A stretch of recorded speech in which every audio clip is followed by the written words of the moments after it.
I'm Dave Collins with CleverHiker.com, and today we're going to take a look at lightweight sleeping setups to keep you warm and safe on the trail.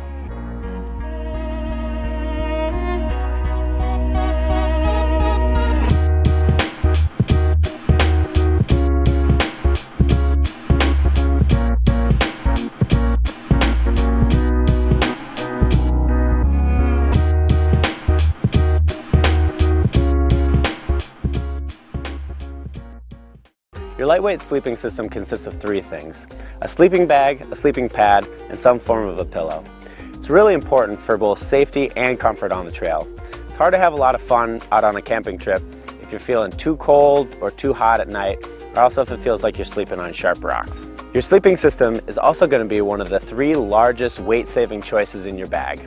A traditional sleeping bag can easily weigh 3 to 5 pounds, whereas lightweight bags are generally under 2 pounds and can get as little as 1 pound.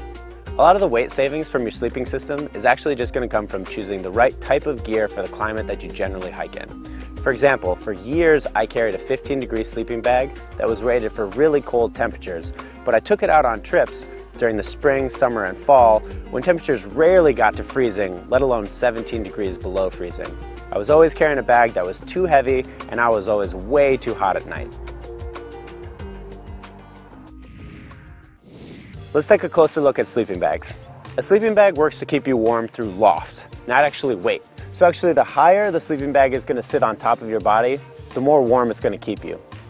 The temperature rating of a sleeping bag is simply a measure of the loft, or how warm it's going to keep you, and the manufacturer's best guess as to what temperature you're going to be kept warm in the bag up until. A 15-degree sleeping bag is going to have more loft and keep you a little bit warmer than a 25-degree sleeping bag will, which will keep you warmer than a 35-degree sleeping bag will. Lightweight hikers and long-distance hikers generally choose sleeping bags with a rating of 25 to 40 degrees, depending on how hot or cold they sleep. If you get a lightweight bag and you're concerned about having a few cold trips, you can always increase your warmth in your sleeping bag by either bringing a lightweight liner, which can be very light and can add a few degrees of warmth to your bag, wearing your jacket or long johns in your sleeping bag while you sleep. Stay away from cotton though, because it generally won't be helpful. Or you can even wear your mittens and hats while you sleep if it gets really cold. Your next choice with sleeping bags is going to be the type of insulation. Down and synthetic are the two main insulation types. Down bags tend to be lighter and compress a little bit more, but they will cost more than a synthetic bag. The weight savings is real though, and for the same temperature rating sleeping bag, a down bag can often be almost a pound less than a synthetic bag. Synthetic bags do perform a little bit better than down bags when wet because they don't lose quite as much of their loft. Still, a night slept in a really wet sleeping bag is going to be uncomfortable either way, so it's best not to choose your sleeping bag based on that criteria. The length and the width of your sleeping bag is also an important consideration.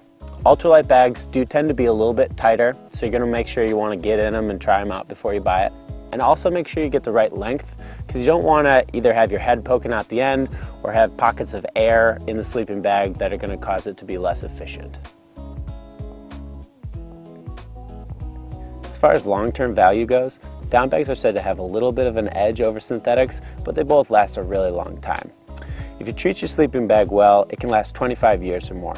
My personal preference when it comes to sleeping bags is to go with a down bag, and I use a 35-degree bag. I'm willing to pay a little bit more for the warmth to weight of a down sleeping bag, and a 35-degree bag I find keeps me warm in most conditions that I go in, and I can carry a little extra if it's going to be a really cold trip.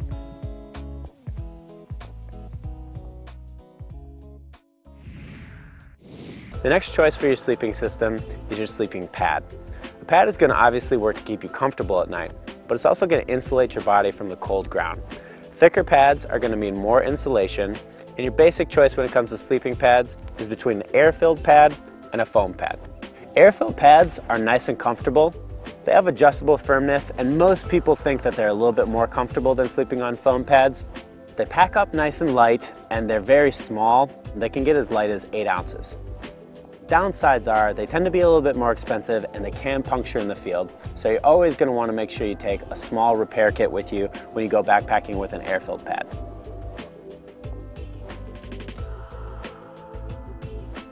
Foam pads are also a favorite of ultralight hikers because they tend to be very useful. They're really lightweight. They get as light as 8-10 ounces as well. And they can be used for multiple things, like your frame for your backpack, a nice seat while you're sitting on the trail. Downsides to foam pads are they compress a little bit over time, so eventually you're going to have to replace it. It tends to be a little bit bulkier. If you're not using it as your pack frame, it can be hard to find a place to put it in your backpack. And also, a lot of people find air pads to be a little bit more comfortable to sleep on than foam pads. My personal preference is to go with an air-filled pad for a more comfortable night's rest. I also choose a length that's a little bit shorter. I go with a short length to save weight, and I let my feet hang off the end. If need be, I can put a little extra insulation down there of extra clothes or my backpack.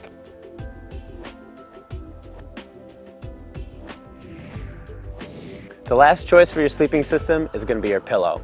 And the really lightweight way to do it is to simply take an extra stuff sack, throw some clothes in it, and boom, you've got a pillow that's not going to cost you any extra weight. Another option is a lightweight blow-up pillow. They can get as light as 3 ounces. It's really a personal preference depending on your comfort level. Hopefully that should give you a good start on how to stay really light while having some of the best trail sleep of your life.